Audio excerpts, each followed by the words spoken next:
L'autre jour, j'étais en cours d'anglais et on m'a rendu ma note. Une note très importante car elle allait déterminer ma moyenne générale finale. J'étais actuellement à 17,04.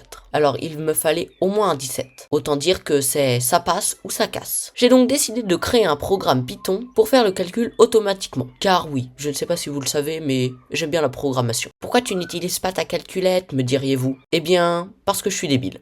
Et ouais, parce que je suis débile.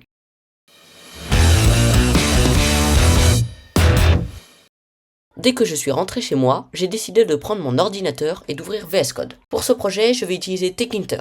Pourquoi pas Django? Parce que je sais pas l'utiliser. Voilà, tout simplement. Ouais, je sais qu'il y a des tutos sur YouTube, mais j'ai la grosse flemme là en fait, vous voyez. Maintenant, la première chose à faire, c'est de créer une fenêtre et de l'afficher. Donc voilà, hop, je fais ça. Et voilà, le projet est terminé. A plus, à la prochaine. Bon. Là, on va pas se le cacher, ma fenêtre, elle pue un peu.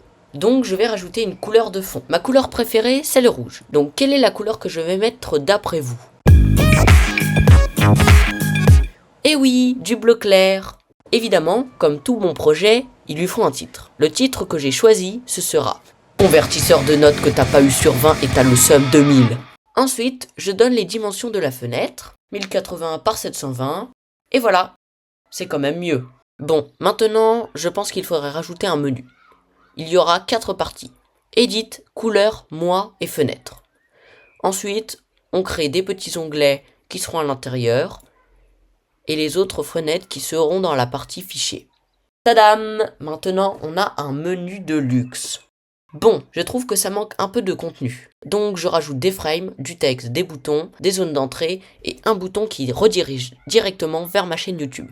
Comme ça, il ne vous reste plus qu'à vous abonner et à lâcher un gros like.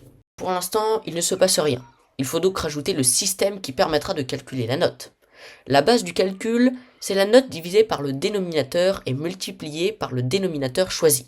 Comment faire? Eh bien, c'est tout bête. Il faut prendre le dénominateur que l'utilisateur a entré dans la zone et on fait la même chose pour les deux autres éléments. Il ne reste plus qu'à faire une fonction qui va calculer le résultat, mettre deux exceptions pour voir si c'est du texte ou si le dénominateur est 0.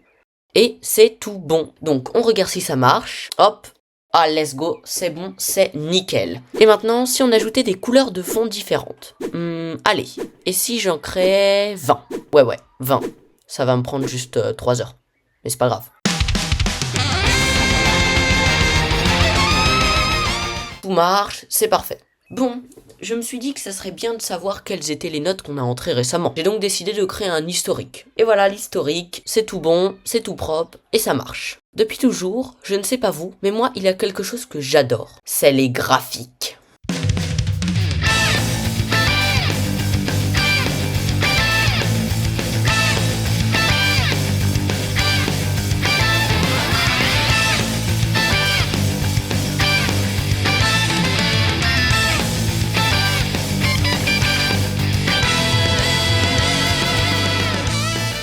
Je trouve ça incroyable.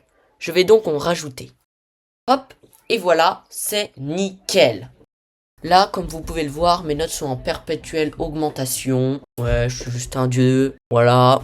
Je rajoute ensuite quelques fonctionnalités pour supprimer le texte, sauvegarder et quitter.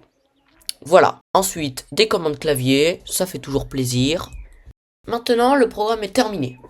Donc, on va voir s'il fonctionne et surtout combien j'ai eu en anglais. Alors, on est entre 20, 15, c'était sur 22,5. Attention, est-ce que c'est bon? Et... Non, putain!